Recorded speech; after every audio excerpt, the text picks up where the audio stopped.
All right, we are starting with Paul Gauguin work.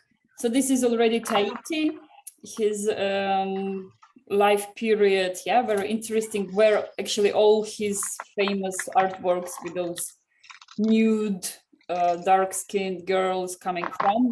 So this island.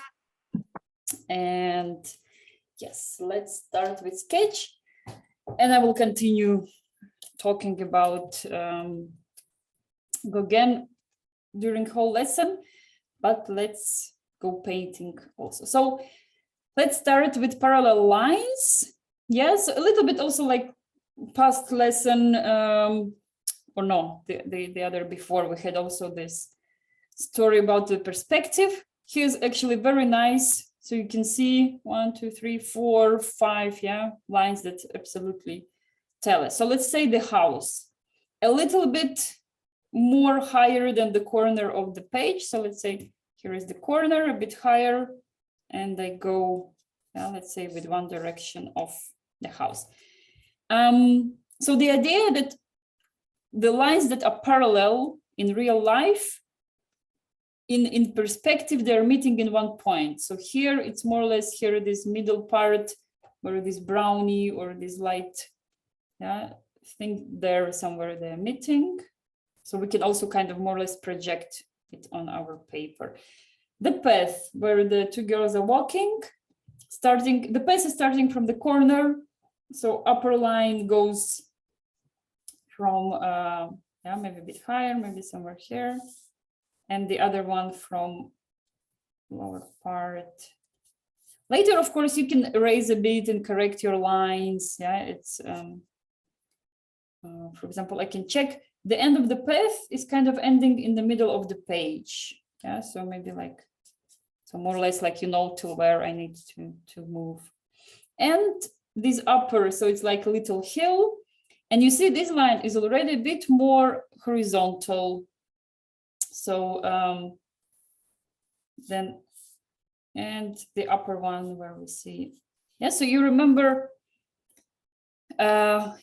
so these lines, they're meeting in one point, and this point is, let's say, on the horizontal line that is actually the line of our eyes, of, let's say, in this case, the lines of Gauguin standing there and painting. And now, for example, we can see the roof of the house. This line is going a bit down.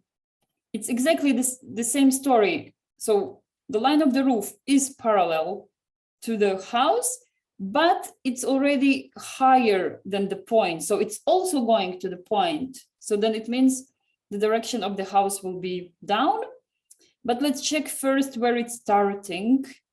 And it's actually, so kind of half of the whole page, more or less, is the point where the roof is starting. And a little bit, so, yeah. Okay, so now here, for example, the line of my roof would be a bit more stiff.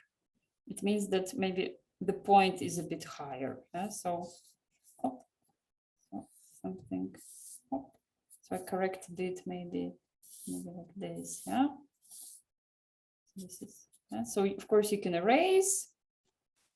And okay, and of course the line of the roof, that this one, the upper line, it's not parallel, so then it just goes on its own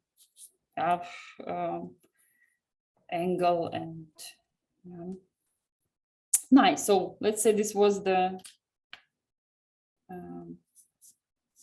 geometrical task. The rest will be already more freestyle, bushy. And yes, here I draw two lines of the house. I can just also leave it just like by one line now. Later with the brush, and of course,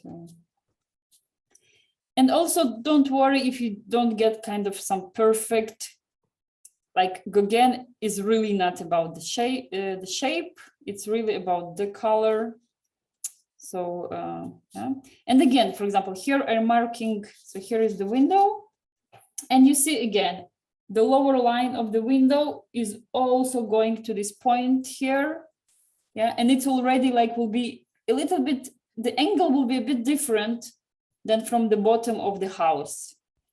Yeah, and it always depends on just how far away the line is from this horizontal line. Yeah, so the more closer is like this path on the left, the more horizontal.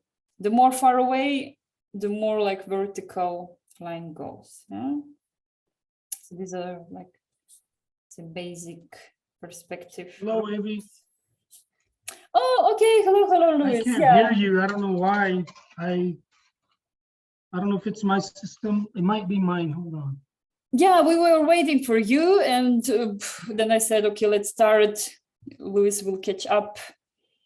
And Anyway, I'm late because my computer wasn't logging in. But I don't want to hold you up. But I don't know what's wrong with my okay, you texted me. I'll keep yeah, but now you hear me. With it, I guess. Yeah, good. Yeah, sorry, sometimes I miss if someone is typing in the chat. So if there is something, okay, in this case, you couldn't maybe, if the micro was not working or, but yeah, if you type something in the chat, you can also let me know by voice, because I just not always very conscious where something appears. Yeah, but so Luis, you're more or less ready with your paper and stuff.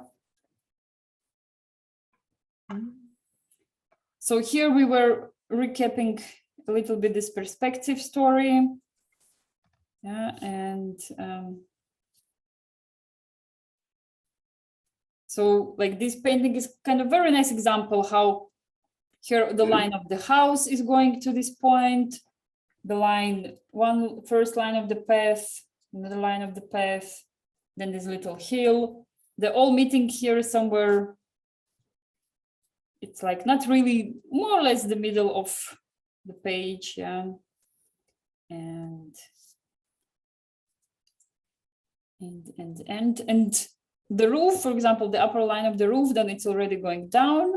Why? Because it's higher than this meeting point. And this meeting point is the level of the eyes of Gauguin. So we can say, okay, he was probably standing, not sitting, because if he would be sitting, then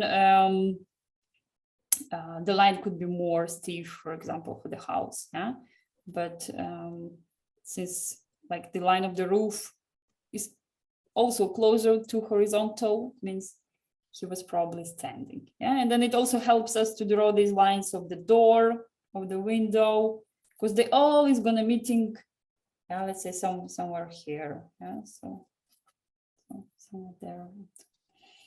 And very nice detail, for example, here this dark part of the door, and in the end of the door we see the girl sitting. So this kind of classical use of the lines, sometimes vertical, diagonal, but once they are kind of interacting, so they kind of leading our eye view to them. Yeah, so yeah, feel free also to sketch more or less. Like maybe one useful tip about sketching people, when you do closes, always put them a little bit more like up the body. So then it looks straight away. So here, for example, this little dress. Yeah, and then I just put the line a bit up the leg, and then it gives the feeling. Yeah, so just sometimes even a little bit more exaggerated this showing that the clothes are a bit over the body. Yeah, so okay, very sketchy. I did this girl.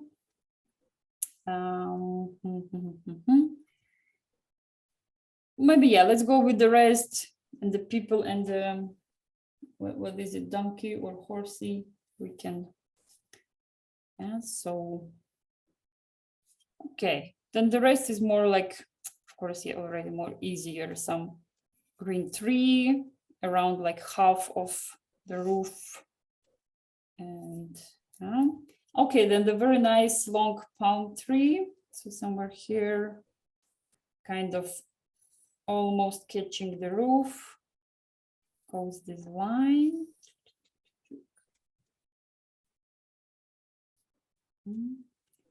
And almost the high of this green tree is this very yellowish. Yeah? So as I've mentioned, don't worry really a lot about shapes. Here you can also see like these lines, these sticks, how you call that are supporting the house, the roof. They are painted like, it seems like maybe they're so flat. Yeah, there is almost no thickness or like, so yeah, Gauguin is really about colors and not the shapes. Yeah. So Gauguin, he's one of the, let's say, three classical post-impressionism painters. So one, of course, is Van Gogh, and he was also, let's say, not befriended. They were not really friends, but yeah, they lived the same time and they met and they painted together, and they also kind of exchanged. Let's say Van Gogh gave as a gift a painting to Gauguin and vice versa. I'll tell you more about their things. So, and then so Gauguin, Van Gogh, and Cézanne. Those are three main post-impressionism, and where already they were kind of a little bit breaking out of the classical impressionism style, and they were going already more exactly like simplifying shapes and using more, sometimes even bold colors and maybe plain color, big surfaces. And then, for example, if you're familiar with Matisse, Henri Matisse, then he's kind of is a next step. Yeah, so he's already like Fauvism, and so he's already like more advanced, this story of Gauguin, and yeah, his shapes are even more simplified. Like in classical impressionism, since they were going kind of from all the classical school and realism, so of course they painted more, let's say, realistic the shapes, and just then later they started to experiment with the color and saying like the main thing that shadows are not black, there is color, and then everything reflects in everything, and this is where kind of like the main impressionism. So okay, here sketching bushes. Yeah, also check if the size of hills and bushes, but so, I mean, just check it just kind of so it's proportional, not that, because here I feel I will be already lacking a bit space for my sky. But okay, my sketch is with marker, so I have a pencil sketch also ready for our real drawing, but it's more like two. And cloudy. And for example, when sketching something like this, remember that, okay, hi Nicola, I can see you've joined, very nice, welcome. Yes, and sorry if, so for the newcomers, just like you can talk, you can ask questions, you can type in the chat, but then I often like see it later or I miss it, so just better shout out. And feel free to stop me if I'm rushing, if I'm going too quickly.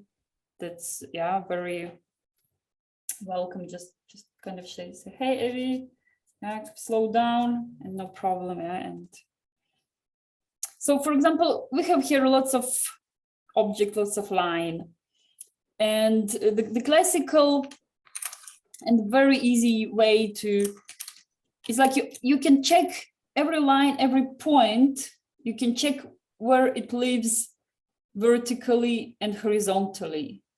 So let's say if I already have defined where this yellow palm tree lives, then I can say, okay, this hill is coming from this mid part of palm. Okay, the bushes, they're coming. So I kind of check where horizontally it lives, or also vertically sometimes. For example, now I need to put these two ladies on my drawing. And I check vertically. Let's say, maybe this part of the mountain. So I just draw a vertical line there. Or I can check, okay, where the heads are living. And the heads are a bit lower than the roof. And that's it. And then it helps me kind of to mark, and then let's say, okay, where the legs are. And I check horizontally. Okay, where this line of the house is. So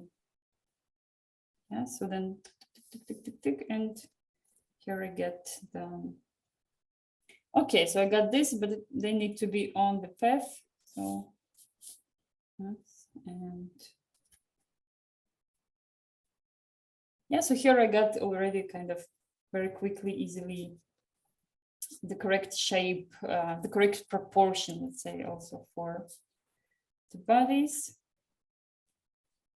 So very sketchy.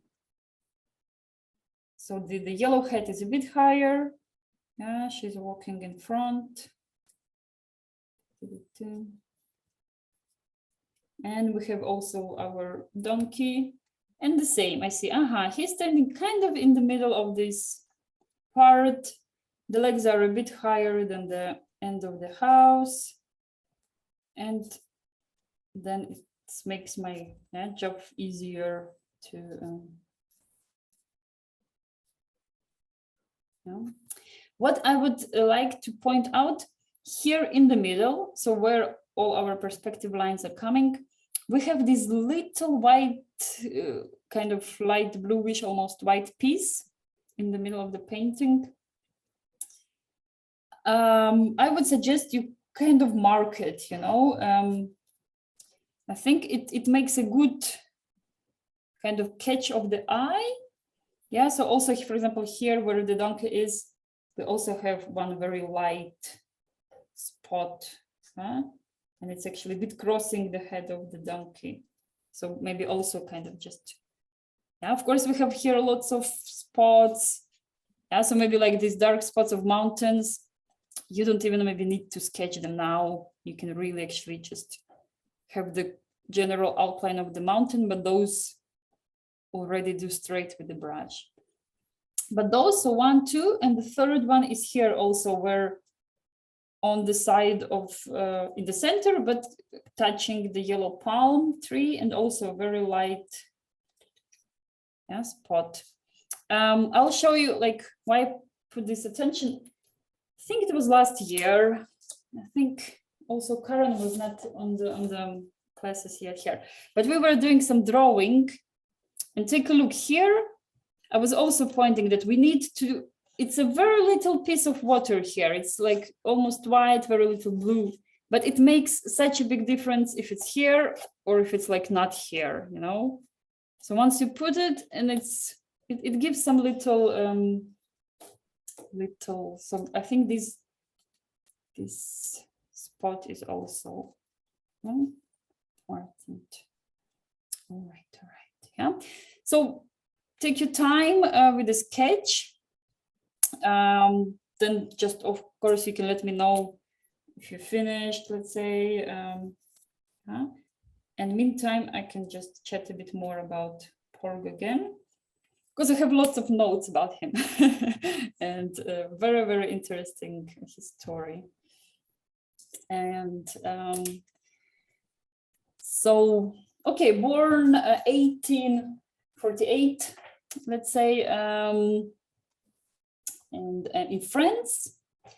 But so in his blood, there was Peru, Spanish and French blood.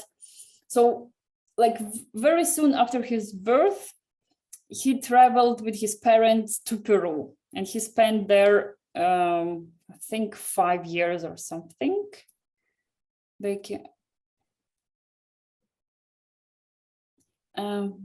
painting on start. Okay, so Becky's asking, yes, so she's, if I understand it right, so let's say if I am Gauguin and I want to do this painting, do I do this kind of sketch first and then the paints? Yes, so you have your canvas, you have oils, but still you take, like, for example, if you do it with oils, then maybe you take not usual pencil, but you take this oil pastels pencil. Yeah, if you do it on paper, you of course can use the usual pencil, but of course you need a sketch because let's say maybe if it's abstract art, you can throw even the paint, yeah, but still you need to construct, especially if it's a portrait. I mean, it would be very hard. But so sometimes they sketch also with the brush. Let's say if it's canvas, then you go straight away sketching with the same paint, yeah. But yeah, sketch is normal. And actually, Gauguin, he was the one, he rarely worked painting so outside. What he did mostly, he was doing sketches, so maybe also like just pencil or also color sketches. And then he was back in his, let's say, studio or house, and then he would do the painting, partly then using his memory. Yeah, so this is also maybe why it made his art also. So in the end of his artist life, he was becoming more closer to this primitivism. Yeah, so it's maybe also because then he was living back to memory, just this feeling. And yeah. Thanks, Becky, for question. So I hope I explained it. So Paul Gauguin, yeah. So he spent. So that's why they also say maybe because of his early years as a kid that he spent in Peru. Maybe there it was this tension to nature, animals, birds, and so on. Because later in life we will see that he always dreamed about escaping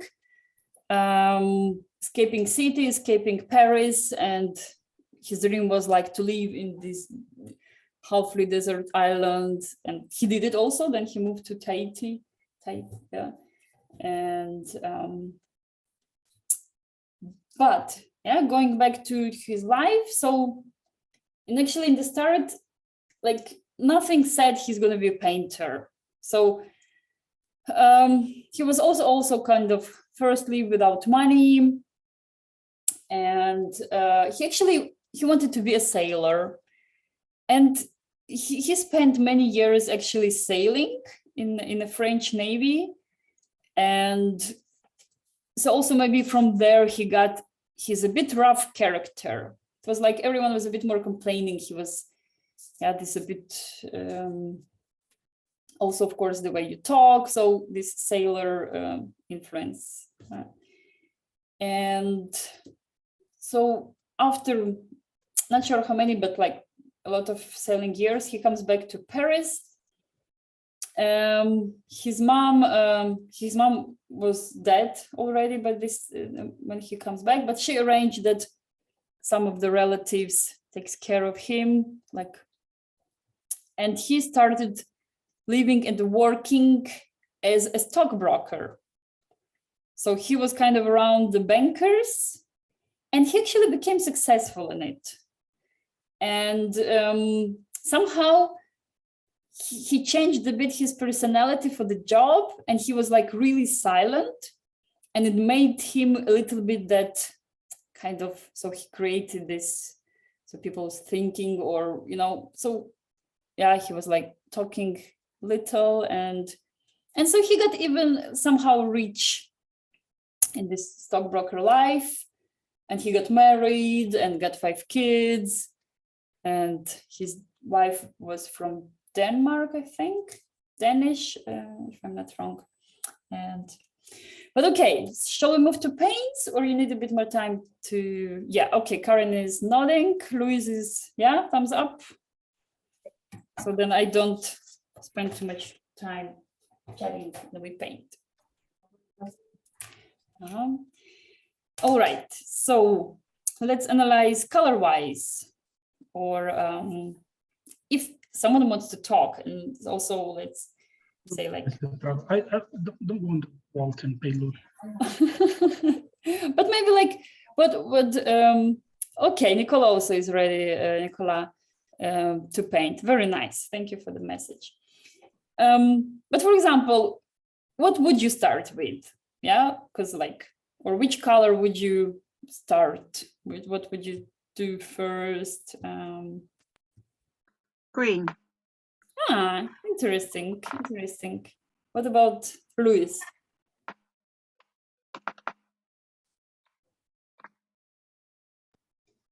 Yeah, I mean, yeah, just well, Karen, my feeling was that the green I'm leaving almost till the end. But of course, feel free to, like, I would actually start with those. Generally, I prefer to start with light colors. So maybe I'd do the path, maybe I'd mark the roof. And definitely, actually, I would like to mark those 3 light spots I was telling. So this little spot here, the one next to the donkey, and this bit bluish. Because it sucks not hearing. I will explain why.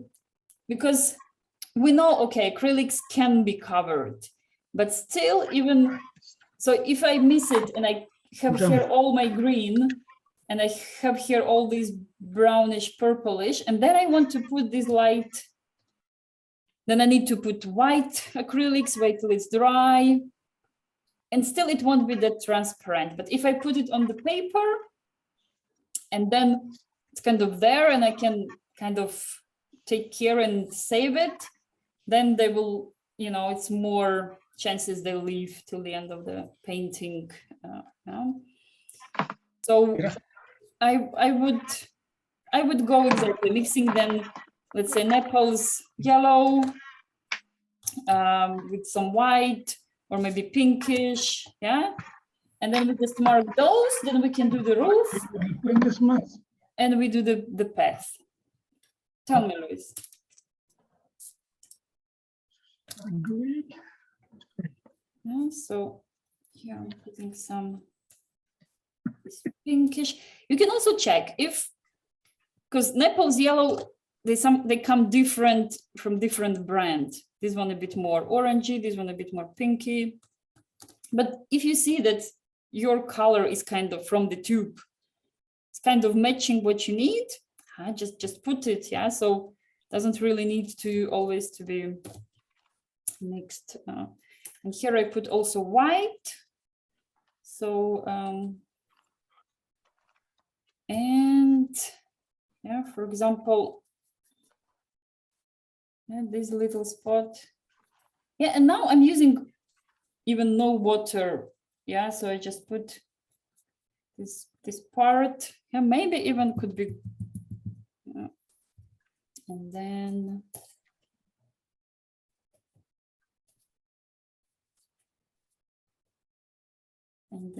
so, and for example, where the donkey is, then I'm not worried. I can put a bit more of this color.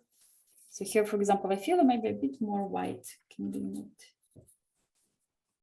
And okay, the little blue spot I leave when I move to blue, but now I'll do also some strokes on the roof, because the roof also has a bit this very light border. And even maybe a bit bigger here is the roof. And for example, for the roof is also nice. I'm using dry brush. So then I can also maybe get these bit brush strokes. here I kind of mixed a bit this orangey, this pinky. And later on, we will go with those darker purpley, greeny blue stripes, yeah. But so I can have even all my roof more or less kind of covered in this. And yeah, so maybe there is also something also yellowish here on the corner, but maybe not so bright, maybe a bit more pale. Yeah. Here, sometimes I'm mixing also kind of, so I put the yellow and I say, a bit too bright, and I put white, but let's say directly on the paper.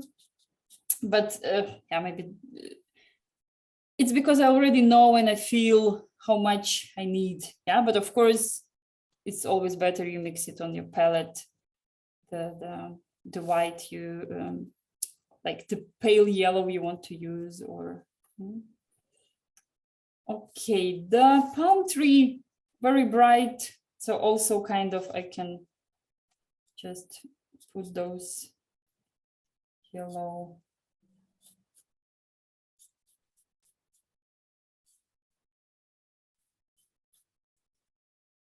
Yes, and of course, don't worry, it's perfect. It's more kind of just putting, let's say, base color, or like those base light colors, yeah, because then later we work with dark on top as much as we need, but those light areas then will be already.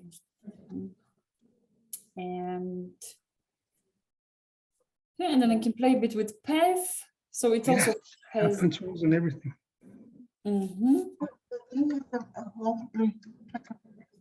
Oh, that does it. Okay. You get it. I was thinking when I went to Walmart, I'd rather do scan in here. I have to do what I just don't. So you do the sketch, but then don't paint over it. You start with a blank sheet. Okay, Becky. Yes, now I understand the question. No. So what I did, the sketch we did together. Yeah.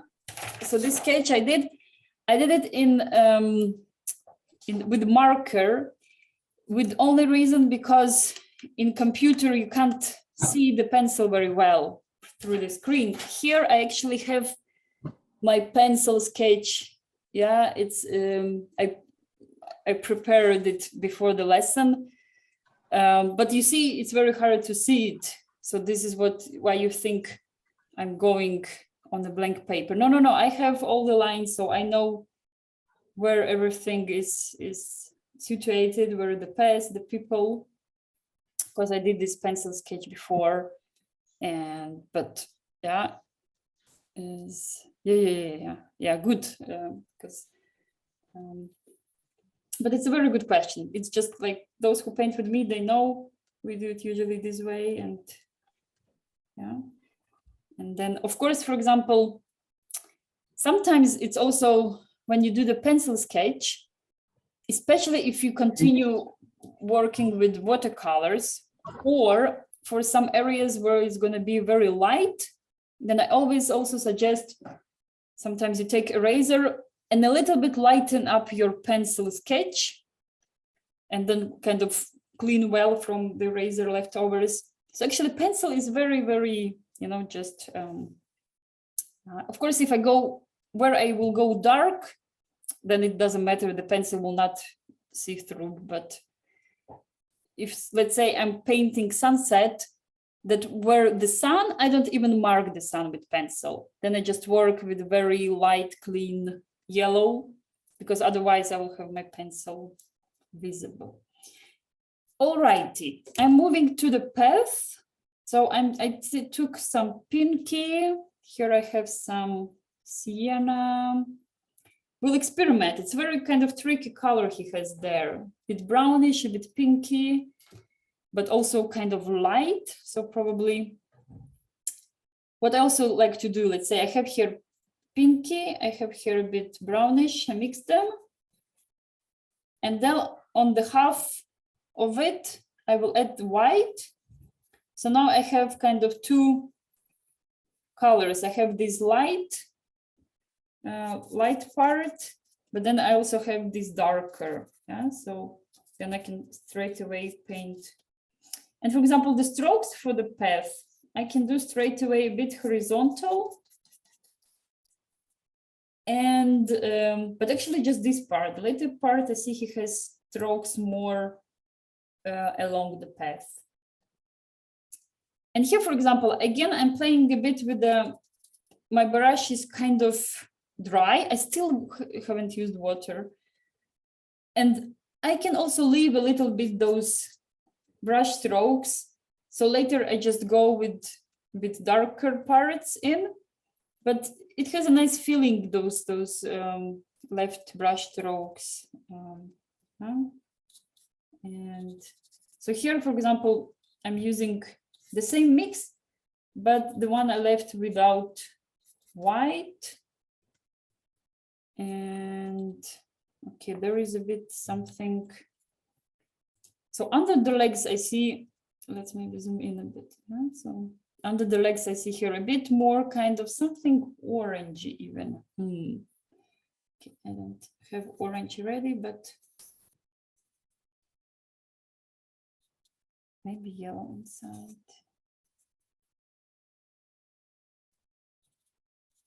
And it's also, of course, it's impossible now to match all the colors of him. It's more about kind of, we study, okay, here is a bit more bright. The end of the path, for example, I see is a bit more pale. So even there is a bit kind of almost white stroke.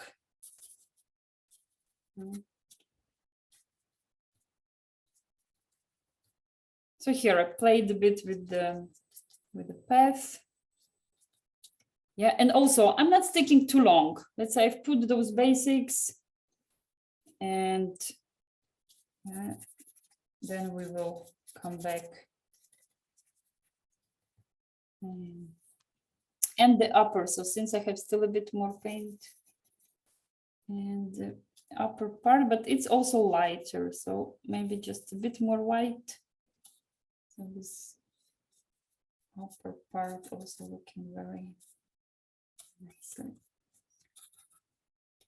Cool, cool, cool, cool. Now I get idea. So maybe also here I have my pinky. I'll mix with white and also prepare a bit just this upper part of this first hill. Probably later I will want to make it darker, but still, again, like with the same story of mine, that I prepare light areas and then I kind of keep them safe. So then later, because it's easy, yeah, I go over with dark. So I even usually put more than there are, then it will be left. But then it's just easy to. Cool. So this is more or less with those light areas. So next, I suggest we could do something blue. So again, just kind of moving a bit from not darkening straight away too much. We can do the sky, we can do the ladies, maybe also the first one, yeah. Then we have actually the stick of the palm tree is also kind of bluish, I think very nice. Then our little blue spot. Yeah, so still we work with our light brush. And then we can decide maybe this interesting color of mountains. And now I've noticed, okay, the walls of the house are also a bit, so before I have some here, so it's a bit also a bit some light, some yellowish there. So again, I can just play around and prepare a bit those yellowy light spots on the house. And later when darkening, I will just color what needed, but still I will have some light left. For example, here. Yes, okay. I've done some also touch-ups on the walls of the house. Lots of very nice purpley, pinky tones here. Huh? So this is something to keep in mind. And.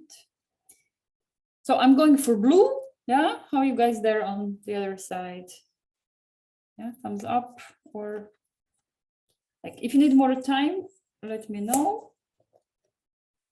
Then no problem. Okay, blue.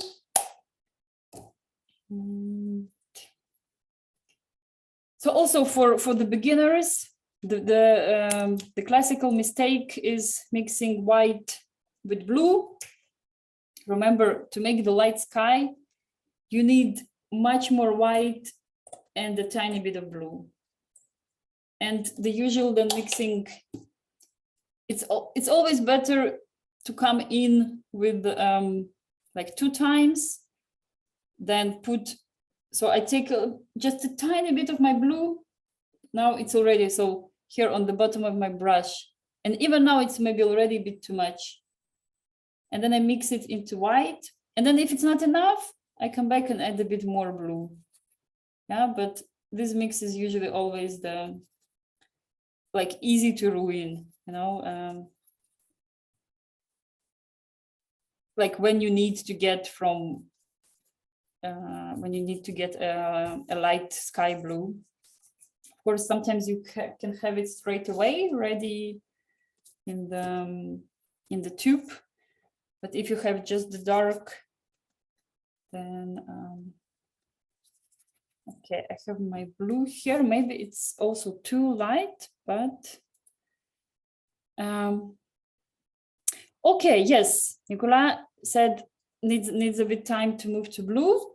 Good, I will just spread this out, what I've already put, and no worries, we're waiting and waiting here for the blue. Yes, and meanwhile, I'll tell you more about Gauguin, because I took 2 hours story about him. I was listening, so and have lots of interesting notes. So we ended up that he's working as a stockbroker. Yeah, he got kind of pretty much rich, but during all his life, Gauguin was really bad balancing his budget. He was just spending money. So it was many period of his life, he was really poor, no money, no support. And once he gets money, he just spends it. So also when he already moved to this Tahiti island, the same. He wouldn't have money, but once he gets some, he's just inviting the whole village for the party. And then, so how he connects to art. So among these rich friends, bankers, there are also some art collectors. And so somehow he starts getting into this world, and he starts painting as a hobby. So he had some, I don't know, friend, I don't remember, maybe daughter of someone, and they were going painting out together, something. And so he starts painting, and he's kind of good at it. And then this time he meets Camille Pissarro. So he's already kind of, so he would become a little bit like his teacher, and he's already impressionist. And so if you look at Gauguin's artworks in the start, they are really very close to this classical impressionism. So those little strokes, even close to this pointillism style. And then with time, he starts to break out of it and develops his own style, a bit of these bold lines and colors. So And then what happens, as usually in life, there was some economical crisis. So all this broker life goes crashing, so no more job. But in this moment, he is already kind of painting. He's already not that bad. And he gets an idea that, I can live, I can do my life with art. Well, that's what he was thinking. And his wife was hoping, because wife was kind of get used, they live well, there is no money problem. And she was very skeptical when he said, honey, I'm going to be an artist now. And yeah, it didn't work. It didn't work. He couldn't make money with his art. And in general, he was appreciated only after his death. So he kind of struggled with the money till the end of the days. And it was also a bit like the moment of where Impressionists in general, they had this struggle because of course the whole societies get used to realism. So we know that they also had hard time to be accepted,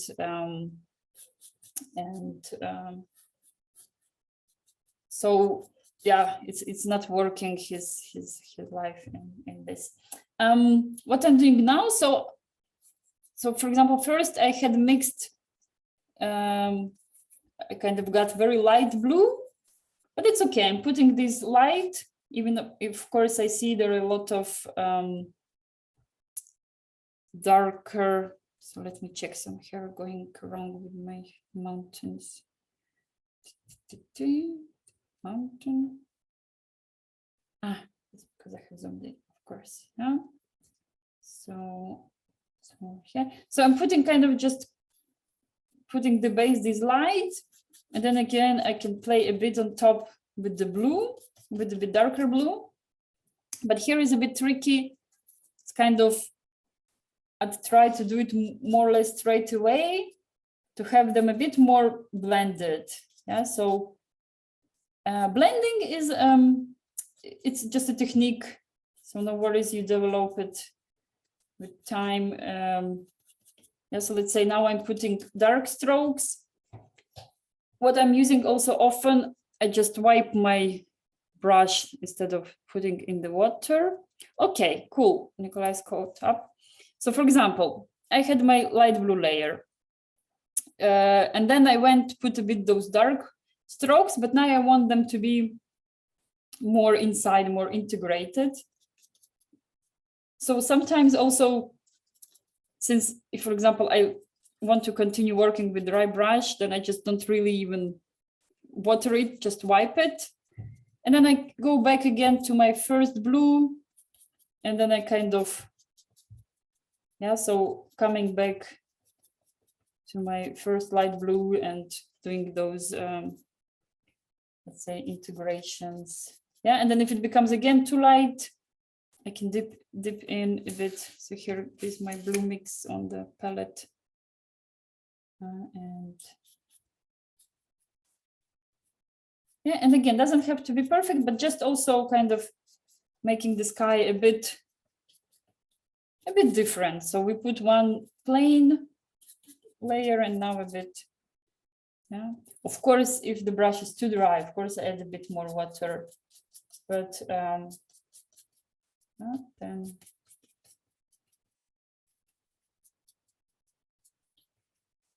yeah, and once again, don't worry if you don't get it for the first time. Acrylics actually is very nice once they dry. You can go on top also with this like half transparent layer.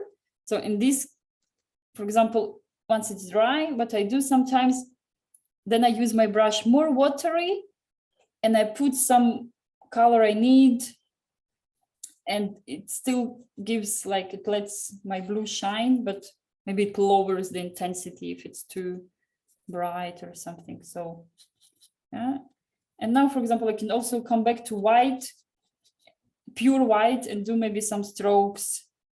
Here we have some, okay, cloudy. Okay, it's already a bit too detaily, but okay. So Yeah, and I smuggled that my okay, let's leave it. Yeah, and maybe I'll color also the moon, of course, or not, okay, it's not the moon, it's cloud, but somehow it feels like a moon there. So I'll put just white with these little leftovers of the blue. Just also kind of, I mean, still, of course, we're trying to get rid of the white paper. So maybe this was also good Karen's idea about starting with green, because then very quickly you have your work covered.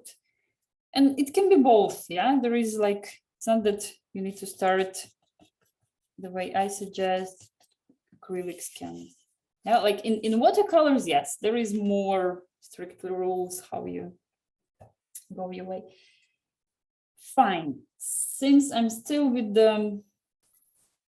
with my bluish on the brush, then I just go and do this light girl. Just very quickly, I just cover with one color, and then maybe later I get a bit more detail. Let's say when we work with dark black or something.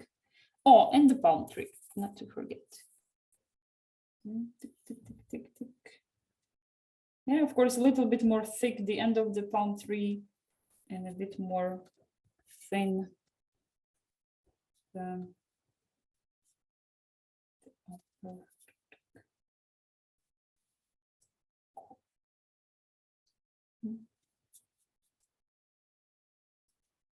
Nice, nice, nice, nice.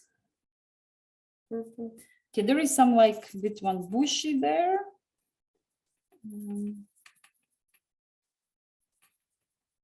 Here I used a little bit my leftovers of my pinky, and I mixed it with those leftovers of here, for example.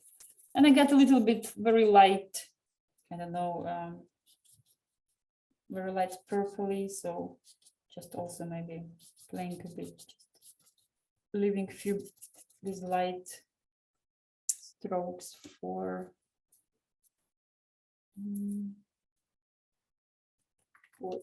there is some tree. Yeah, lots of details today. Sorry, I choose it. I had a hard time choosing which Gauguin. Because honestly, like when I first started to, like I had of course, a big list of his paintings. And I liked his first style. So when he was still more like classical impressionism, yeah. But honestly, then later when I learned more about his biography and something, I kind of started to get those half-naked ladies from Tahiti, and those bold colors he used and so on. So there is something still in like the. So here maybe also, so we will be needing purple, and so I'm here putting a bit red. So if you have purple straight away, very nice. I usually don't, and I always mix it with red and blue. But then it's also always a bit the story, which blue, which red. And then it means you just need to know your paints and maybe sometimes experiment. Because then of course light ones give light. So let's say here I have sky blue. I will also put it out because I know this sky blue gives very nice purple. It gives like very light, and yeah. But if I use dark blue, my purple will be like more suitable for those shadow parts, and so. And yeah. Up. So maybe a bit, maybe a bit little strokes for the girl. Yeah, so also kind of just kind of sketching a bit. So here I did a little bit of the girl. 3, no. Well, actually,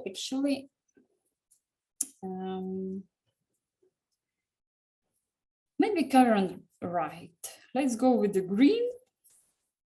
Then we will have then more kind of all this idea covered before we move to really those dark purpley. Yeah, so before I started squeezing all my greens, here I have a little bit left over of my yellow, and also I will do just some free strokes of yellow here, and again maybe a bit more than needed, but with green it will be covered easily, so just kind of prepare. Here is a bit of this light corner, and then let's go with the green. Okay, start with colors that are the smallest amounts. No, I'm usually starting with the light. Yeah, so so this is why, like, I started with light pink, with yellow, with this something already peachy, something light blue, because then I still have my brush clean, my water clean, and kind of, and then I keep on complicating, darkening. Yeah, and why I like to start with lights, because then it's easier for me to keep them safe till the end of painting. Because if I start with just darker green, then I just maybe, yeah, lose where my light areas should be. And then if I put them on top, they will not look that transparent, they will not look that clean. And like, this is the way I so just today it's kind of, we have these lots of little details, and yeah, apologize, should have maybe taken a bit more more general, but let's take it as a challenge. Okay, I'm squeezing greens. So let's say if you buy the 12 color set, you usually have one green in it, and it's kind of this medium green. Here I went to the shop and I bought already mixed greens. Yeah, of course, this olive green, usually like very nice, good to have. So it's just green mixed with yellow, of course, and it's good to have them ready, because then you just save time and sometimes also amount of paint, because you don't have to mix it. Yeah? But what's the important story about this pure green? Please don't use it pure, just from the tube. In case, of course, you are kind of painting like Matisse and you are using those bold primary colors. But in generally, especially green should always be mixed, either with yellow or with blue. You can add a bit of black in it to deepen it. But I mean, it's just also generally considered that you can spot the beginners, because they use this green just straight from the tube, trying to show, let's say, yeah. But green should always come in those transformations. Well, okay, let's analyze. We have also lots of work with this green. So kind of upper part of trees, a bit lighter. Yeah, so let's say, of course, sun comes from top. So here at the bottom where the palm tree is, the upper parts have these light strokes of green. Inside parts we have already shadow. So this, for example, could be green mixed with black. And this is green mixed with yellow. And here is some in between. Yeah? So again, here also some lighter bush. Okay, this is more bush just because it's kind of behind. The same story here, light area here, and a bit more muddy, even maybe with brown mixed green under this tree, and lots of strokes here. Here, interesting, the direction of the strokes. So here where this hill is, a bit diagonally up, and where our main area before the house is, of course, horizontally. Yeah? So let's try to keep all those sets in mind. And the same story, let's say I have different greens, then I would start working with the light ones, and then going here I put a little stroke of black, maybe I will need it. Yeah. Okay, then I just actually take straight away my olive green. If you don't have olive green, mix it with yellow. And then you can start with this very nice sunshiny green. And here also very loose, yeah, not, yeah, can experiment, can also mix a bit with white, then it will be a bit more pale maybe, yeah, your green for some areas. So.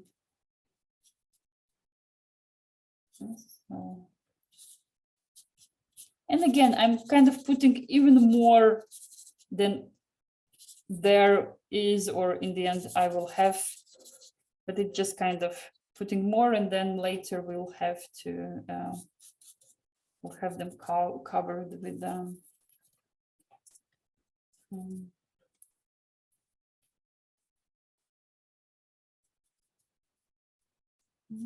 So now I'm kind of running all around and covering those light green areas.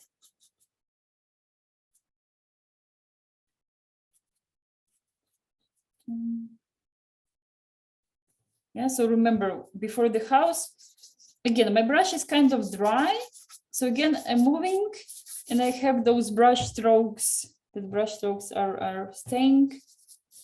And this is kind of nice already, looks more or less with this texture of.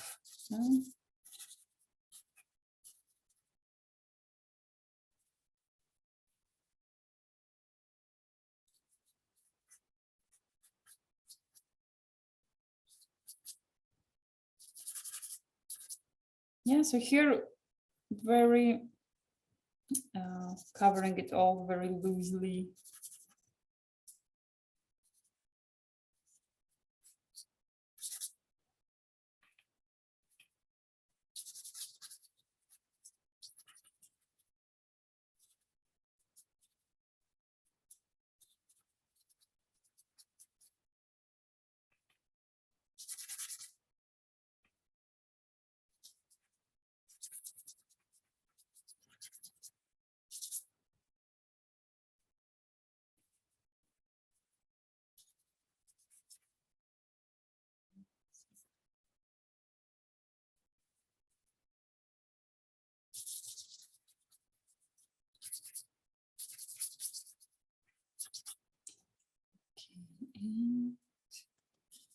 And here on this heel, then I do my strokes a bit vertically.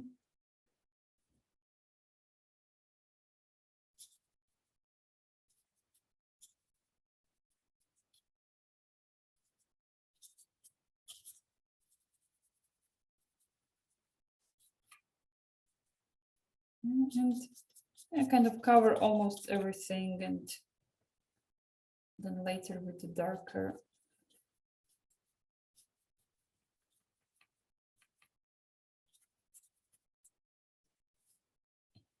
Then again, those bushes with more green mixed with yellow.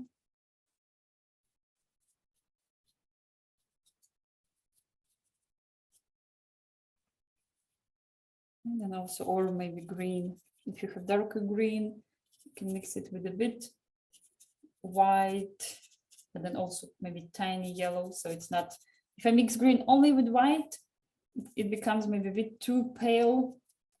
Then you add a stroke of yellow, then it becomes more kind of tasty.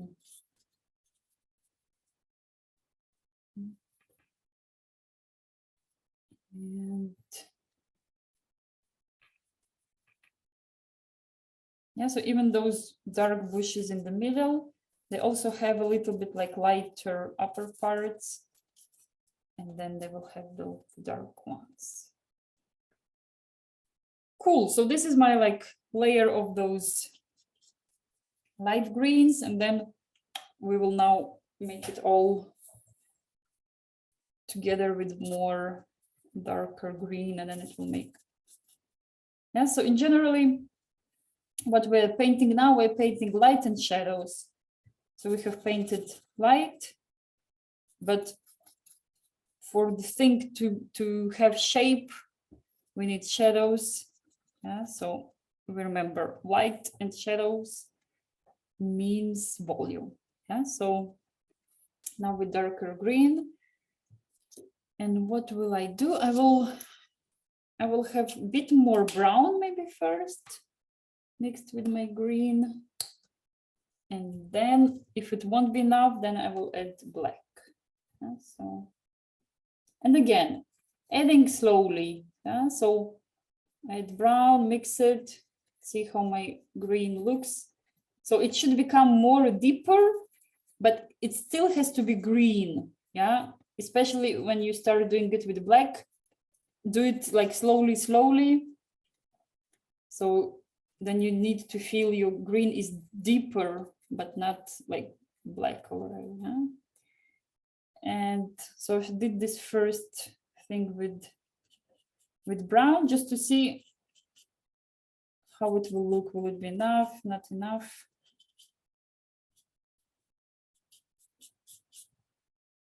Yeah, and already, of course, now I'm already a bit more careful with my light areas of green. So already just a bit more keeping safe some. And what I also like to do is, like, for example, first I have, of course, in the start when I have paint in my brush, I have a lot of paint. And then I go, of course, to the darkest areas. But I keep on working till the end, till the paint on my brush is almost gone. Because in this case, I can already go to areas where I need maybe not that dark. And let's say it's almost like cleaning your brush on the paper, and then you get those lighter strokes. Yeah, especially when I'm working like with more dry brush. So yeah, and then the paint is over. I go refill again my brush and then go just to the darkest areas that I need to cover. And then later, once the paint will start going away, then it's actually very nice to work. Then it lets me has more control, and I can have more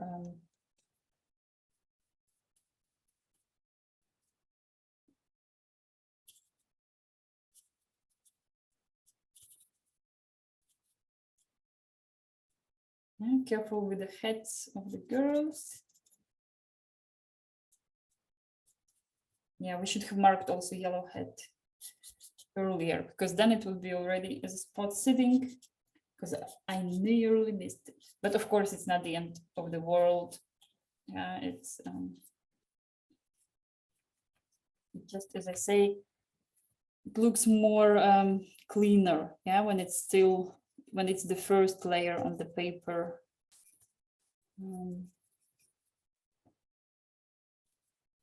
Yeah, for example, I've mixed my olive green with brown, and then I get a bit more different, maybe more with this brownish tone. Yeah, so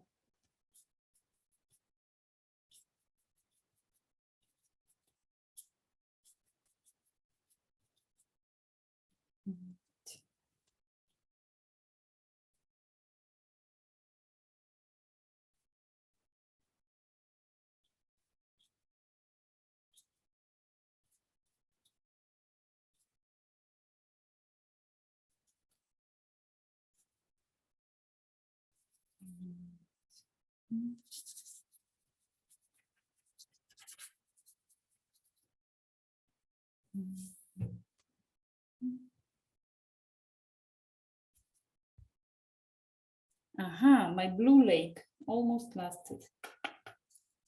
Let me get it back before it's too late.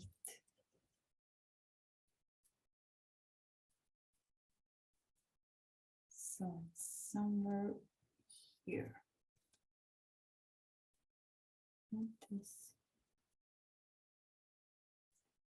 Oh, very light spot, and it will make it look more lighter if you add a bit more darker green around, and then the contrast will work.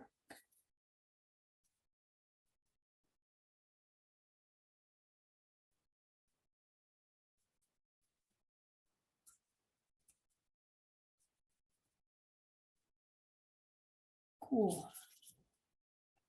Yeah, I hope you guys doing well there. Catching up with those greens.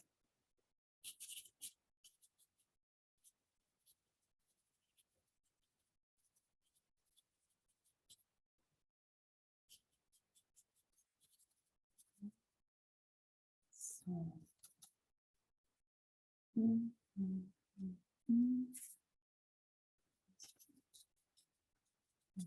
Here. Okay, maybe work a bit more on the path. So we see, okay, there is kind of a bit darker, but a bit more purpley, actually, this part next to the house. So I'll actually leave it. Yeah, it will be also a bit kind of tricky, not tricky, but yeah, need to mix a good color for this all purple shadow. Sorry, and yeah. Also, maybe for this lower part, can have also bigger brush. I don't know, depending on your. Yeah. So what happened with Gauguin? So the crisis broke in. So he's without his broker job, no money. Art stuff is not working. He also separates with his wife, and I think he travels to Bretagne. So to north, and there he meets. So actually, because he was very charismatic and everything, and he's already painting. So he even got some kind of students who also were painting with him. And one of the students is Emile Bernard. He's also a painter. And actually, he introduced to Gauguin that he doesn't really have to paint in those little strokes of pointillism, but actually you can paint with the wide brush strokes. And Gauguin likes this idea, and he starts experimenting. He even does like one painting very similar to Bernard, and in those like bigger areas of bold color and so on. So this is already kind of a bit of the areas like coming to his style. And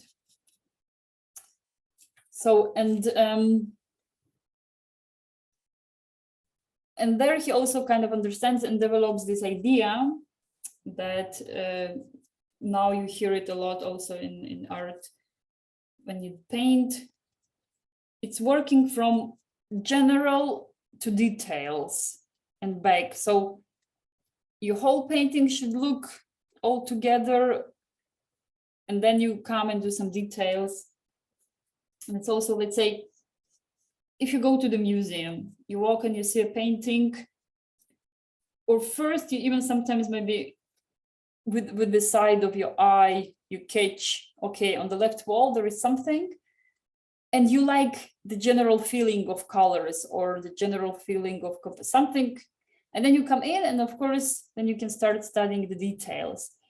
So in Gauguin works, it's a lot of this, that first you kind of have this general feeling of the whole color, but then you start, of course, getting into details and looking more precisely what's in there. And this is also kind of one of these important, let's say, concepts in art. Because actually, like, let's say what happened with the Impressionists and why they appeared. It was also like one of those crises that the photography was invented. So the painters were ruling the world, were earning lots of money, because the people who wanted to have them kind of captured for the life, you go and you pay money to the painter, lots of money, and he does your portrait. But then with the photography, the painters were like, oh, what's going on? Because everyone went to order photos, and it's much cheaper. And so this is why, like, the solution was to start experimenting with color, because photography took the form. Yeah, with photography, you have the perfect form, you have this shape, so you can't really, beat it. So this is why Impressionists started. Okay, let's then go with the experiment with color and with this impression and so on. And so this is also what also then comes also in Gauguin, what he says, that as an artist, you don't really need to capture the real world. As an artist, you can show the world in your eyes, so the way you see it. And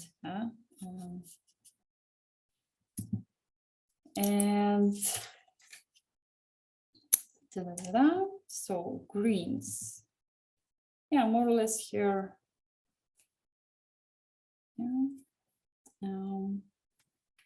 Since I have here some black, I will, and brown, I will kind of do a bit, maybe those windows, just to have them.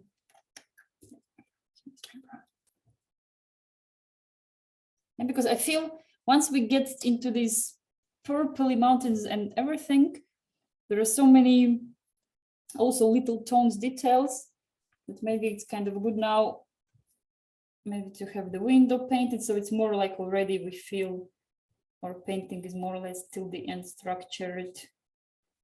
And yeah, so maybe even smaller brush can do the job there.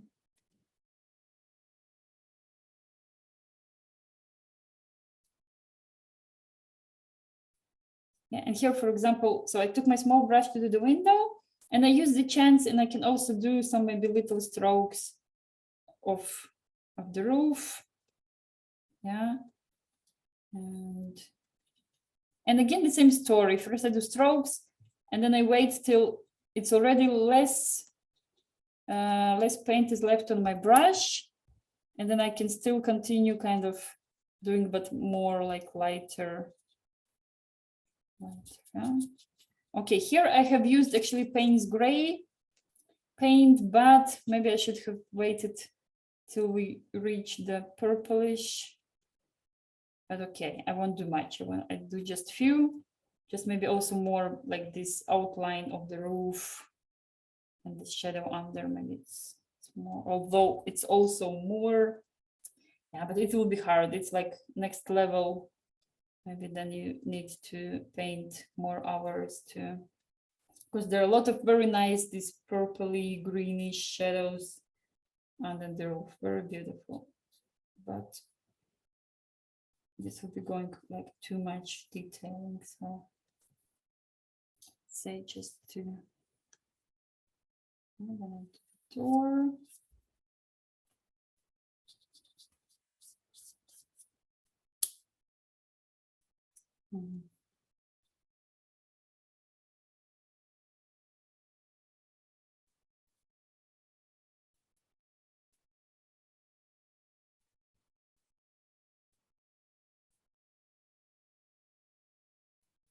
So maybe also a little bit outline of the girl.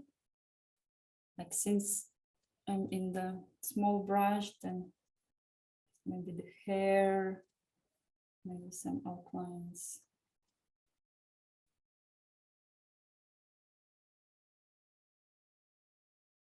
And so what happens more with again? So yeah, he experiments. He has very different, some also religious paintings in this time. You can see the this yellow Christ and some other biblical topics, like there is some famous like angel, and there is a special like story that some person kind of has this angel like captured, not letting it go to fly, and this times he struggles with money. So actually also the story where he went to Arles to meet Van Gogh, it was because Van Gogh was kind of he really wanted to paint with Gauguin, and in general, this house in Arles that Gauguin rented, he had this idea that the artist will come there and they will have this kind of space painting all together, and yeah, that of course it's never completed. But Gauguin was not much money, so yeah, he came there, but also not straight away, not in the start of the summer, more like in the end. And Van Gogh was waiting for him, and he painted all those sunflowers. And of course, both had very difficult character, and like to live together, yeah, pretty difficult. And while it still was summer, it was okay because they were going to paint outside. But once the winter, the autumn came in, and they started to work inside, that's where the troubles came in. So then it was they would have some, I don't know if you call it fights or arguments, and then when it was this story about this Gauguin cutting his ear, then of course in the start everyone blamed also Gauguin, but then it was like, yeah, he wasn't to blame in it, but then he left. He just said, okay, I'm just out of it, and so he. Yeah, but then we have several paintings of Gauguin painted Van Gogh, and there is also interesting one, but also would describe maybe the style of Gauguin. They both painted the same, this bar. So in Van Gogh, if maybe you remember, there is like a bit greenish. So there is this inside like big room, and there is like this pool, this billiard, yeah, green table, and other tables, and Van Gogh has it all with this mystery greeny light. But what did the Gauguin's painting was actually that he has put in front a woman that she was the owner of this place, and so kind of you see all this bar place through her, yeah. So in the end, like we see that woman was always the important part of Gauguin artistical, yeah. So then of course later he lived around 10 years there in this island. He also died there. So in one moment, with all those struggles with money, he started to have this dream that, okay, he wants to go away. To leave all the city, and the idea that you live on island, you don't have to struggle for food, you have fish, you have fruits. So he started to plan this, and I think he got some book or someone telling how the life there in Tahiti is. And so then he started to plan, but he has no money. So what he does, and imagine to travel that far in those times, it's like, you need lots of. So somehow he managed to get that he was sent there as, like, let's say, a French ambassador or like representative of France. So then then he gets to the island very happy, and then lots of also interesting. Like then of course but it was a bit also funny that he arrives there, and his idea was also that he will do the painting, and then he will live out of this. But again, it doesn't work, because then someone orders him a portrait of the wife, so some of the rich, and he painted, and I think he painted her nose red or something. So like, and they looked and was like, wow, he's not a good painter. And like the guy, okay, he paid him, but then he just hid this painting. But the rest people of the village, they already saw, because in those times it was already like the locals and the Europeans, colonization. So, but they saw, and like no one wanted to order nothing from him. So he said, and he went to live inside the island. with the locals, very happy. And well, in his life there was different, as I mentioned, sometimes with money, sometimes not. But actually it was also curious that all this, his idea of living there and eating all these local, he was spending lots of money to order European food to the island. So this like trapped in your own idea, because his idea was that, but he was, and he was also trying to sell his art back in France. So he had some friends who would support him and try to organize it, but it wasn't really successful because still the world wasn't really ready yet. Yeah, so let's say even now us, maybe we need time to understand his art, and but those times people they get used to realism and all these strange colors. So it wasn't really working. Yeah, and then he would wait for the money to come back in for his paintings, but yeah, it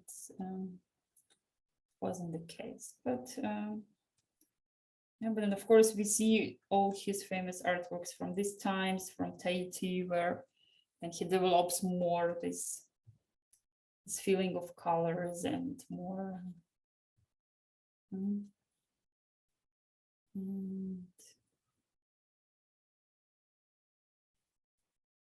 So yeah, I'm kind of here painting already, not so much explaining. If you have questions, like if you struggle with some maybe special part of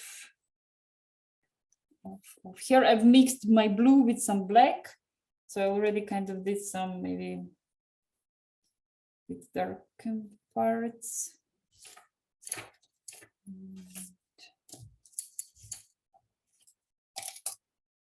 Yeah. So in this case, I also like when I get to the dark areas, then I like to work with two brushes. So one is still a bit light, and then one I use for dark. Yeah, then you don't kind of need to wash it so so often. You just switch the brushes. Yeah, but usually then what happens, you forget which one is which, and I get all like.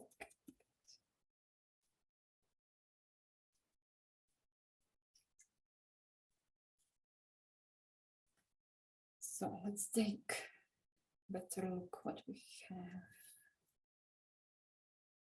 Okay, I will mix maybe some. Okay, I'll do the sticks of the house, but they're also kind of purplish. Okay, the time to mix some purple.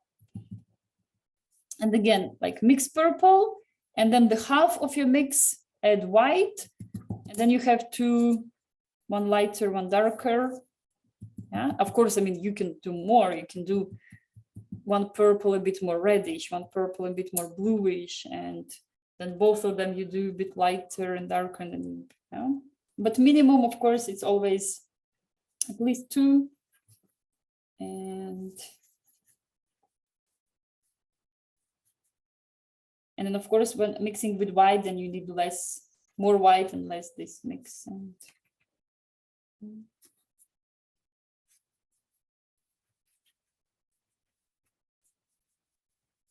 yeah, and I like to work with this Payne's gray because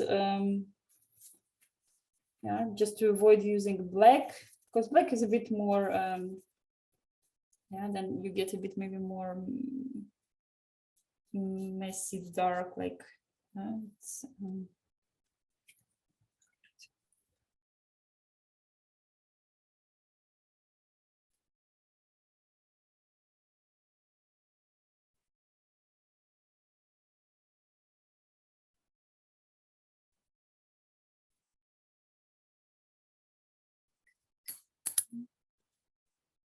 okay, so there is much more darker under the roof. Yeah, so it's also a little bit like to show the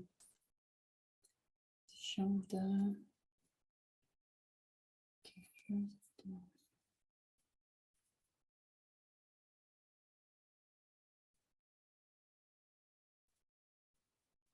So here I've used a bit more purple on this bit side of the wall. I think it looks nice, looks a bit kind of cleaner. But then I will add a bit more darker black, not black or this, yeah, Payne's gray, or can also be brownish. Maybe just to darken up the.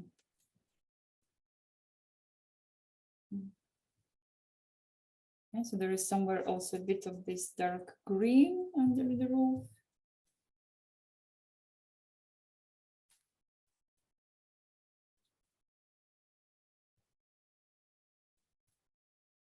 Yeah, you can also do some shadows with dark green. That's also fine. Yeah, especially when it's like concentrated, it might look even pretty much dark. And okay, some purplish strokes on the roof can also go in.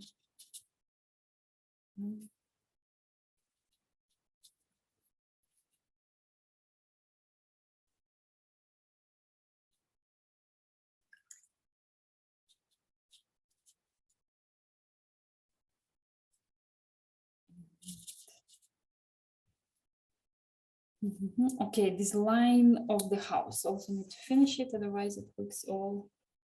And here I take just this Payne's gray. So I have prepared like light purple and dark purple, but it's still kind of bright.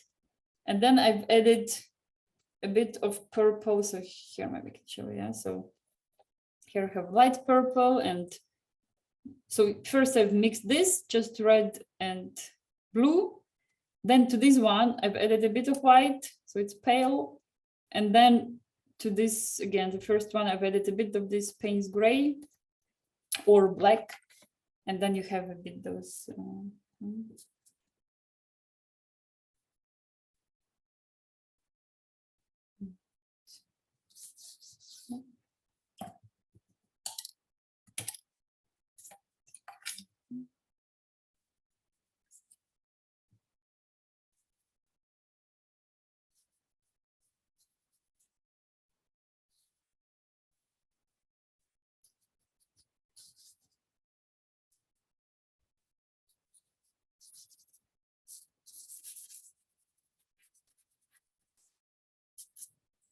Yeah, and then I see some maybe brownie.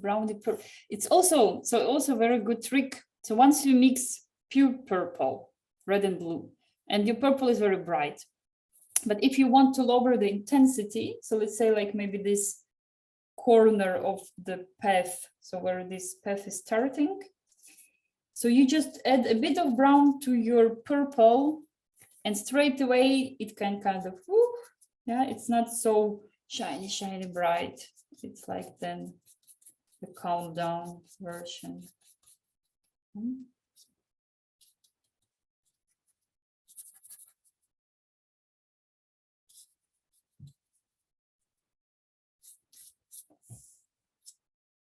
Okay, let's do also the donkey. Otherwise, it's for the donkey the same.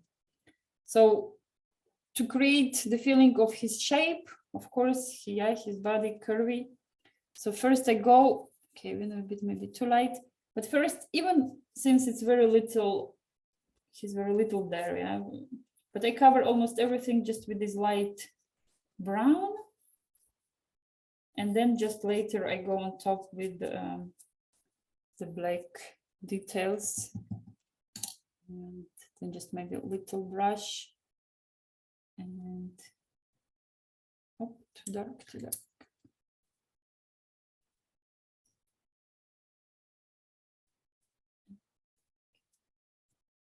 Yeah, don't forget using paper towel is also very nice. If you, let's say, put something and it's like too dark, too messy, but don't move it, just kind of put it and vertically up, and then it will take some part of the paint, and but will not smash.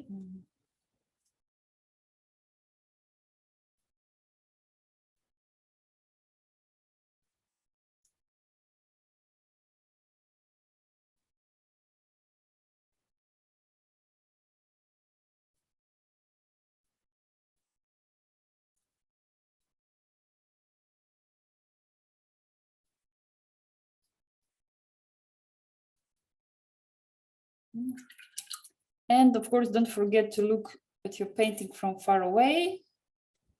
Yes. In my case, I kind of, since I see my own painting on the screen of laptop, you won't imagine how it changes the, because it in 1 second, I see all my mistakes. So in your case, it's always like, sometimes taking a photo of your painting will help you to see it all together. And then very quickly you see, okay, where something is not right, maybe something is too dark or too light. Yeah. And this is why also usually, like, let's say, it's like kind of advisable to paint standing, because then you very easily can make like 2 steps back and you can see your artwork in chair. Then of course it's like maximum maybe 1 meter, you can go back. And yeah, so some purpley strokes on the path on this front of the house, some purpley brownish or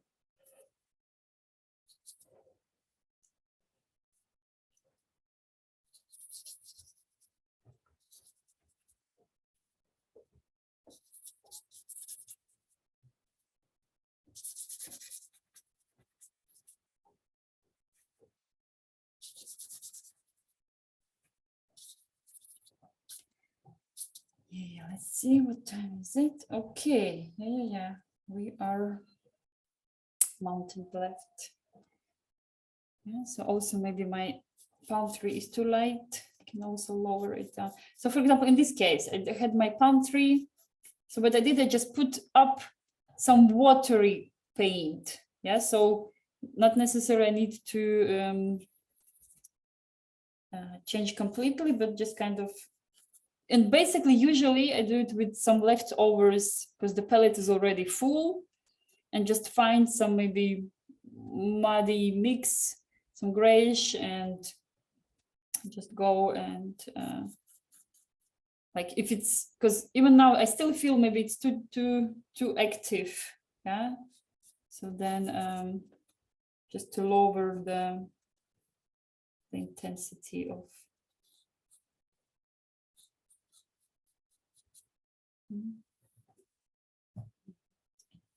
and yeah, still job to do with mountains, but hopefully we can. Okay, few dark green strokes inside the palm tree. Yeah, so from down up a bit, like tick tick, just to break a bit the.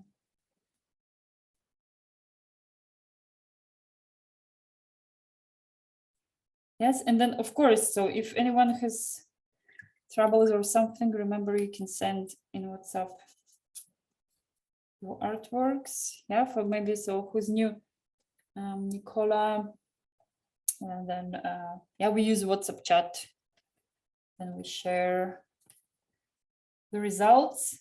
Always good to see how others did. And then of course during the process, it's also, you can send if you feel stuck. But of course it's not a must. It's if you want.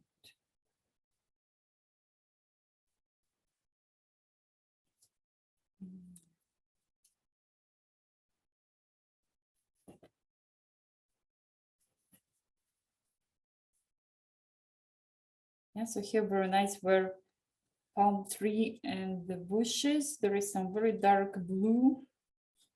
Yeah, so it's already going a bit more towards mountains. Yeah, but those things kind of make nice accent.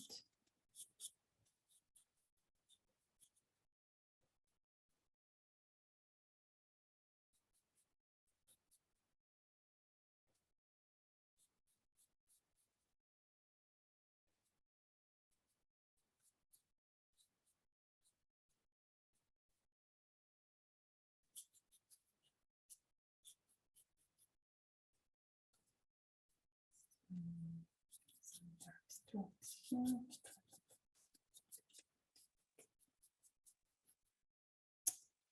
All right, let's analyze those mountains. So some of them are very dark blue. Some of them is very nice purple, some greenish. Okay. We'll start with light purple. So maybe the one with a bit more white in it. Yeah, but of course, if you see in detail, it's like all much more. There is some yellowish in this mountain, some pinkish, like all very, very. So of course, everything is possible, but just with a bit more time. So maybe here at the top, I try to use a bit more lighter.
Maybe some pink.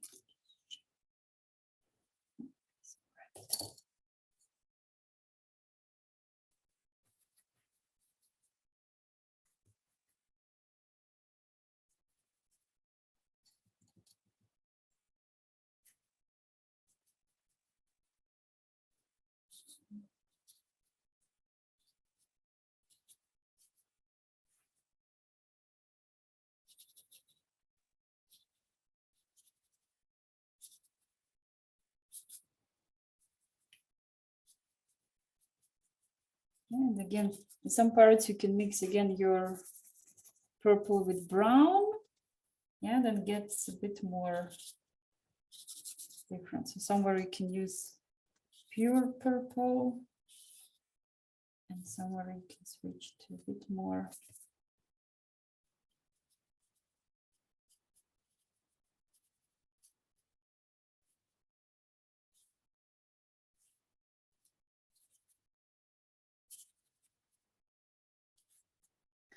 Okay, next time we're making something easier. I feel this one is, or maybe you can simplify, of course, also. Yeah, that doesn't have to be one-to-one copy. You can.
Yeah, and then actually very nice. So you did all this mess with purple around and then kind of a bit with this dark blue. It's kind of a bit making it summing up, making it a bit more together.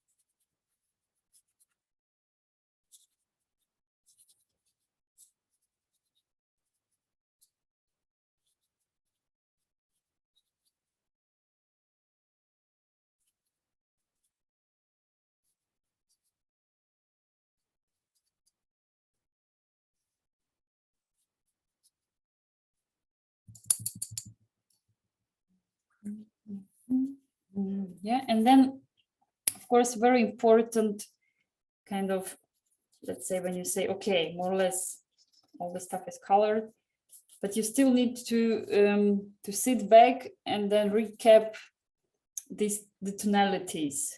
Yeah, so tonalities means where is darker, where is lighter.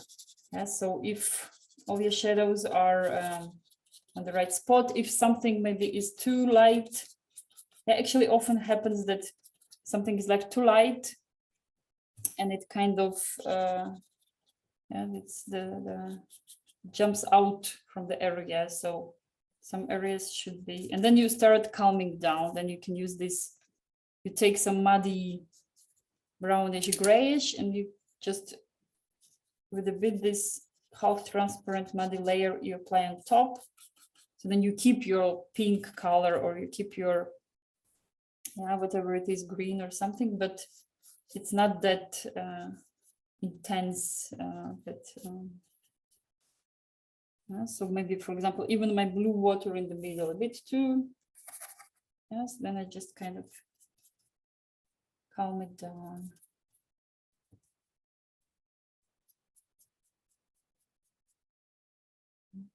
Maybe even my paltry still also. Just a bit more of the house needs to be finished.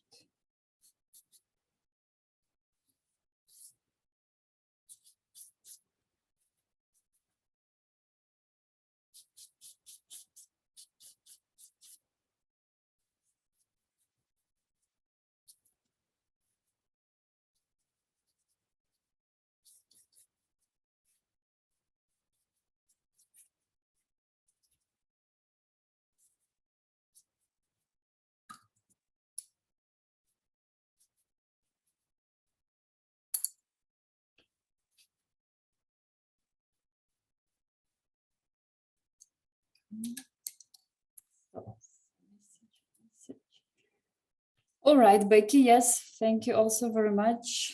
Hope you enjoyed, hope you managed.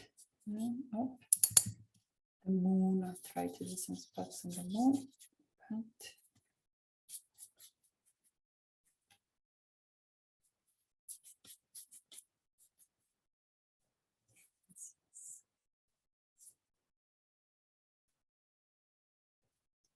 Yeah, maybe update a little bit this cloudy here.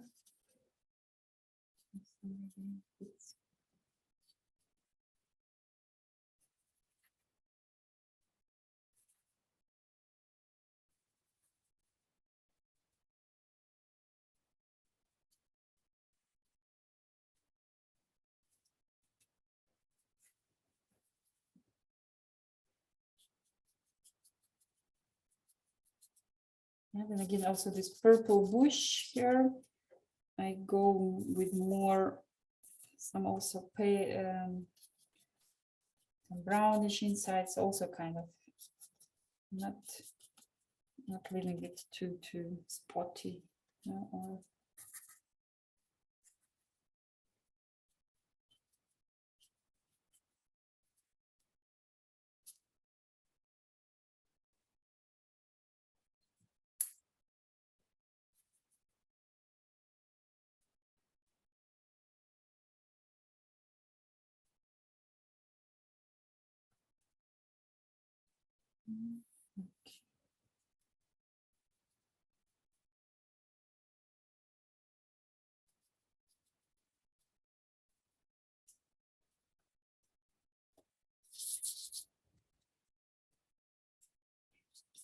All right, I think I will rest on my side, but you guys can feel free to continue. And then of course I'm waiting for your artworks to comment or to share with others. And maybe the house a bit more darker, not too. Here under the roof also, but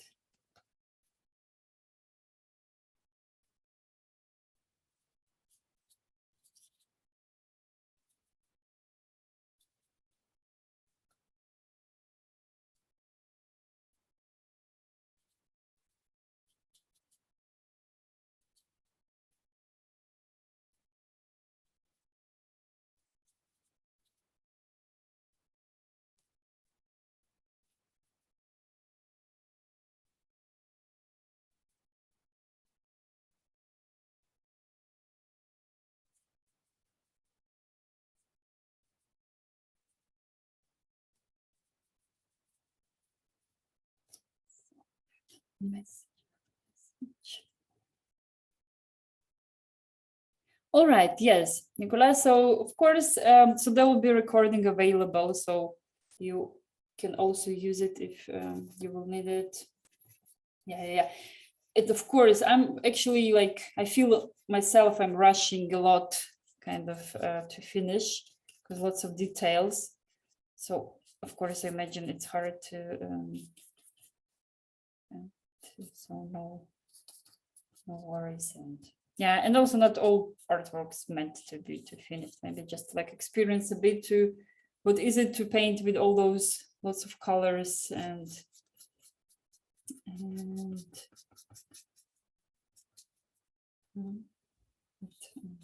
yeah, but the general also the thing, like even if you say, okay, I'm staying in this part, still kind of do this recap, look it all together and take a look where you have too light, where you have too dark, and what parts are jumping out and has to be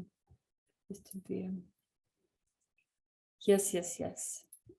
Yeah, there will be a link for recording, of course, so you can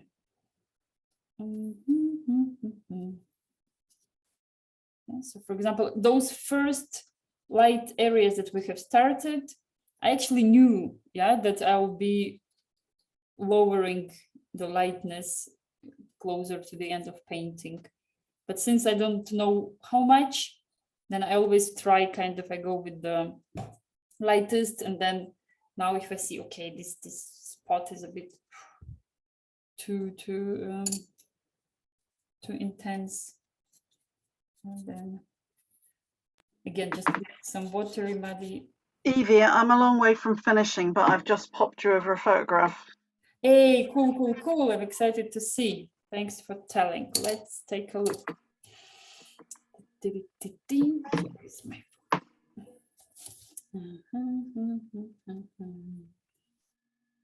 so, wow. This is colorful, huh? When are my pictures not colourful? That's true. Also, your tape is always working in. Yeah. It gives the. Okay, let's analyze though. It is so different when you see it as a photograph.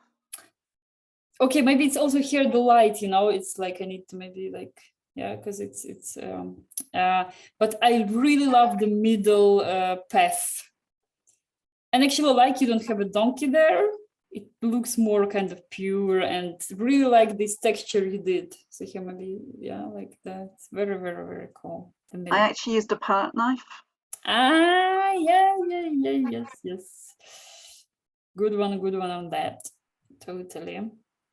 And also very nice pure color I like on the path where the girls are walking. So the way it stayed pure peachy orangey, yeah, so not much. And yeah, generally I really like the strokes and the kind of, yeah, the vibration. You have this vibration on this. Maybe this blue bush is a bit kind of this, what I say, jumpy out. So maybe just try to integrate it into what doesn't matter, or purple mountains probably will be better, maybe just to get a bit more, because it's not maybe the main hero, yeah, but it kind of plays a bit with the figures of people. Yeah? I definitely need to knock those mountains back as well, because they're really, really standing out. They're too red. Yeah. But for example, in this case, they're not that. I don't know, for example, I don't have any rejection with mountains, like in emotion, like watching, you know. I like them. It's of course, maybe let's say if you add this top, yeah, with this darker blue and maybe a bit more like this darker blue general, a bit more presence, that maybe it will help lower down. But I say I like those bright purple, and of course this bright light stroke. Like this area I would definitely leave and just add here this left upper corner with this darker blue and green maybe, but then also maybe connect a bit. So then if I add darker blue there on the corner, and then maybe somehow exactly with this line you already have in the middle and going up. Yeah, so there are not just some separate two spots, but kind of just, okay, it's a background, very nice bright colors of purple and some of this blue shadow. And maybe what I will do, if you have a tiny brush, I would add some like strokes to the yellow palm tree. Yeah, just like working from the bottom, like here I did just like few, like tick, tick, tick. Yeah. To get, just to do a bit of messiness. So it's a plant, you know. But yeah, it's actually like, even brighter than Gauguin himself. But the middle pass is really, and take a look what Louis is sending me. We have an artist here. Look at all this. So here is the tonality. Here what we but look how all harmonically it looks. Wow. Louis, huh? I don't know. Look, it's a mess. But it's such a harmonic mess. How you did it? I don't know. Like, I really you don't have this strong contrast, that it's all this very cool. So I'm really already a bit kind of worried of those dark blue mountains, or like, I'm very curious how you're gonna do the mountains. Sorry. I'll take my time, I guess, to finish it. But yeah, it's gonna be interesting. It's gonna be a challenge because you have it all so harmonically managed. Look at your house, your path, everything. And then, so the mountains also should be calm. Yeah, of course they can't scream out, but whoa. I don't know. You know, I have really, really cheap brushes. I need to get some good brushes, and so sometimes it counts in my favor because I get some really random strokes, but I would like better brushes that I could have a little, I feel like I have a little more control over. But I see. Yeah, sorry, Luis. Okay, Nicola, I get your message, of course. Everyone feel free to leave if you need to go, and thank you for joining. And so that's so I just wanted to say goodbye to Nicola. And yes, let's come back to see your well, I just I kind of lost a bit the idea of the brushes you it's just that some some of the brushes are really flimsy and they kind of just, you know, separate. Like, I don't know if you can see that or not. Ah, yeah. Okay, just they are just old. Let's I say. just need better brushes. But But I really enjoy this because looking at it right here, it doesn't look like the picture. I think the picture looks 100 times better than, because look, yeah, that's it's what not, Karen says. Wow, Karen, take a look. Take a look. well, I don't like the way it looks, and In the phone. yeah, but no, on the phone, yes, but here, Ah, okay. So the opposite. yeah, the opposite. But But it's normal. Almost always it's this way. It's yeah, so I mean sometimes it's maybe there is one thing that now caught my eye when you showed me on the screen, that it's a little bit this white line you have left on the diagonal of the house. I'm not finished. I was just working on that. I Yeah, was trying to yeah. find the right color. I was struggling. That's the other thing. course. I don't have grays and or pink, so I have to mix everything. Of But course, yeah. but I think that's to my advantage. I'm learning to mix. Wow, totally, yeah. It's just, of course, I agree, it takes more time. And yeah, here we are somehow a bit rushing and everything, but Yeah. once you work on your own path, then definitely mixing is the good. Yeah, but just the only thing that I said, so I understand you're not finished, but just the white line, kind of don't leave it white. No, I Even won't. if like, yes, it's, but amazingly, I think you really have this feeling of these tonalities, because you could easily have done some of your greens like very bright, or yeah, but somehow by the feeling you really managed to, your browns and the greens, it all has this one tonality. And cool. Thank you. I certainly want to improve, and mostly just I just enjoy it. So a lot of fun. Yeah, I mean, that's what we should all start with, you know, we enjoy it, and later it's with practice. And Yes. yeah, so it's also like what, for example, Gauguin, he had no official education in art. Yeah, so it didn't stop him to, he actually painted almost 600 paintings. And like, let's say Van Gogh, he had around 700 in his life.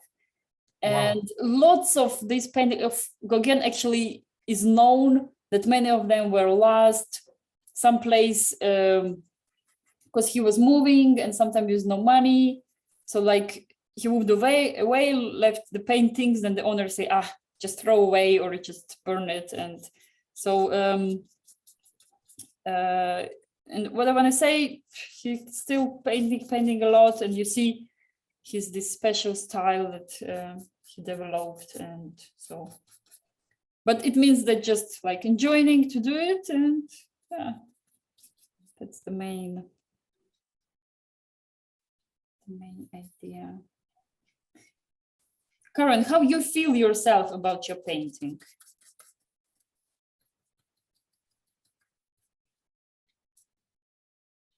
I do it for my head. There's something that it's has the same effect on me as things like meditation and mindfulness. When you're painting, you're just completely absorbed in painting and expressing yourself. And yeah, and I do enjoy doing it. But it is about that. Yeah, you have to do it for yourself, don't you? Yes. This is awesome, guys.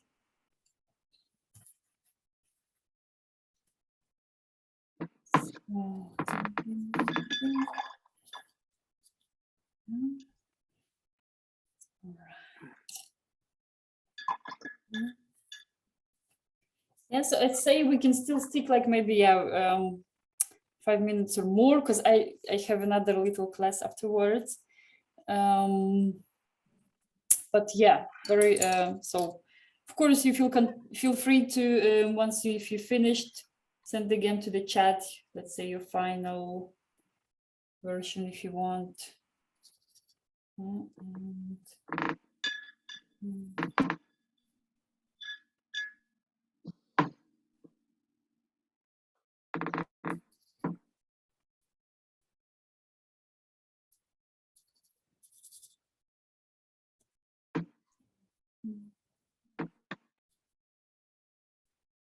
All right. Yeah. Maybe some strokes in palm 3.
Yes, this was our Gauguin experiment. Thank you. I didn't know it was going to be this hard. Me neither, honestly. I did a trap to myself. Yes.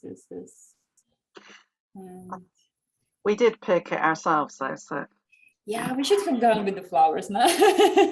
we should have gone with the flowers. Or you had a really good one, a picture of just people. The first one, Mhm. that was pretty good also. Yes, the people I wanted kind of to see if you're interested in sketching, of course, bodies, and because it's a bit like it's the other area, but Mhm. okay, we practiced. Yeah, I but won't be able to join next Saturday. yep, okay, We have our daughter's visiting and we have to go. sure. We're going to be going places. And then the following Saturday, Mhm. I should be able to join. Awesome, yes. Thanks for letting me know, Luis.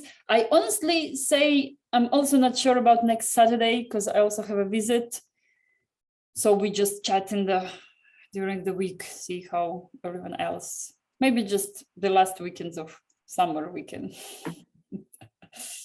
hang around. Take a break. Exactly. Yeah, it's a friend of mine. She's also artist. She's coming from Hamburg. And then we're gonna go also lots of painting outside. And also there is national painter of Latvia. His name is Purvitis. And so this year he's like 150 years. I mean, of course he's dead, but we're celebrating his. So the museum is organizing lots of activities, and then you go and paint and he has also a bit kind of, oh, here I actually have also one day we painted also, it was my, so I will show you. So something, this is one of his like, Wow. this is called like spring.